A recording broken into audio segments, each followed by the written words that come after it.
Conte et raconte, le roman de Renard.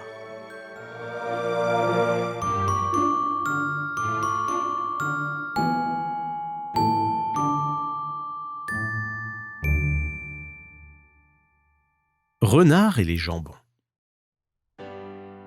Un matin, Renard entra chez son compère loup, l'œil morne et la fourrure mal lissée. La disette régnait au pays. Et bien malgré lui, Renard faisait carême. Et ce matin-là, il se sentait plus que de coutume l'estomac creux et les dents longues. Tout de suite, Isengrin s'aperçut de l'état fâcheux de Renard. Et, feignant une grande sollicitude, lui demanda « Qu'est-ce donc, beau neveu? Vous avez l'air bien mal en point. »« Je suis en effet très mal en point, » répondit Renard d'un ton piteux.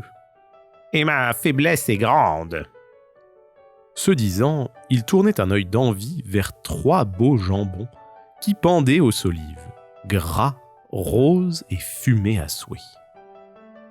Isengrin surprit ce regard et demanda « N'avez-vous point déjeuné ?»« Hélas, non. » Le loup fit un geste désolé et, s'adressant à son épouse, « J'y remonte. Faites bien vite cuire une rate à ce pauvre garçon. Non, non, non. Ne vous défendez pas, beau neveu. Elle est toute petite. » Et c'est précisément ce qui chiffonnait Renard, que la rate fût si petite, et même que le mets offert ne fût qu'une rate. Le beau jambon des solives l'aurait bien mieux accommodé. « Vous avez là de superbes jambons, mon oncle, » dit-il avec une convoitise qu'il cherchait en vain à dissimuler. « Ma foi, oui, superbe !» répondit Isengrin d'un air avantageux. « Allez mettre si bien en vue. Ne craignez-vous point de tenter les passants, surtout par ces temps de disette? Il serait peut-être sage de les manger sans délai, et d'en faire profiter vos parents et amis. »« Certes, non !» fit délibérément le loup.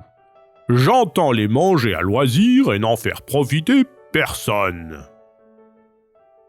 « À votre place, » insista Renard, confus de s'être laissé deviner, « je les cacherai tout au moins soigneusement, et je crierai bien fort qu'on me les a volés. » « Nenni, je n'ai point peur des passants.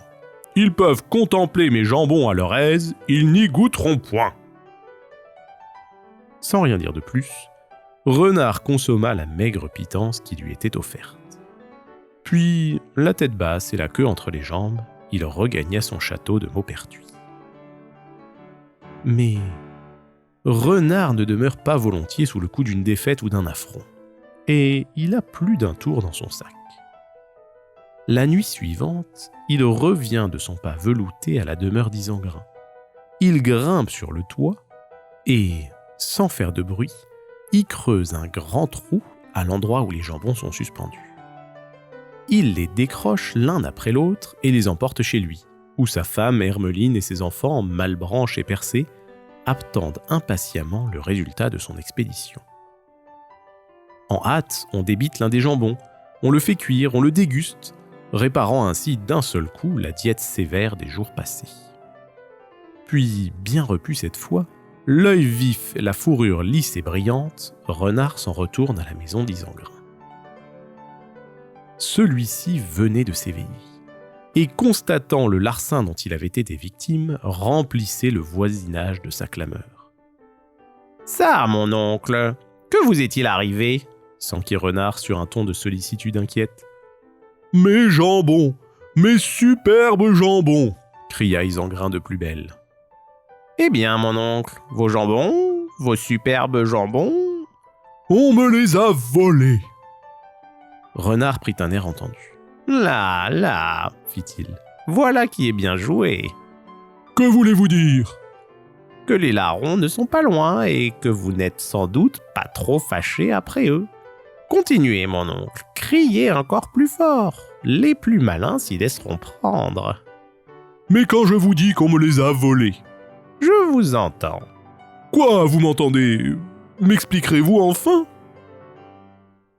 Mon oncle, Je suis très flatté que vous ayez trouvé bon le conseil que je vous ai donné hier, de cacher vos jambons et de crier ensuite qu'on vous les avait volés. » Isengrin semblait au comble de la fureur, et son épouse jugea bon d'intervenir. « Ce n'est pas bien, renard, de vous gausser de nous quand nous sommes dans la peine. Si nous avions encore nos jambons, nous serions très contents de vous en offrir une part. » « Il est fâcheux que vous ne vous en soyez pas aperçu plus tôt, tante Germonde. Voici maintenant votre toit crevé, et c'est un gros dégât. Et vous n'avez plus vos jambons. » Ces propos et le ton goguenard de son neveu éveillèrent les soupçons d'Isengrin, dont la colère redoubla. « Si jamais je découvre le larron, gronda-t-il en s'adressant à son neveu, que celui-là prenne garde !» Renard ne jugea pas nécessaire de poursuivre le colloque. Riant sous cape, il regagna Maupertuis, où un bon somme vint réparer la fatigue de son expédition nocturne.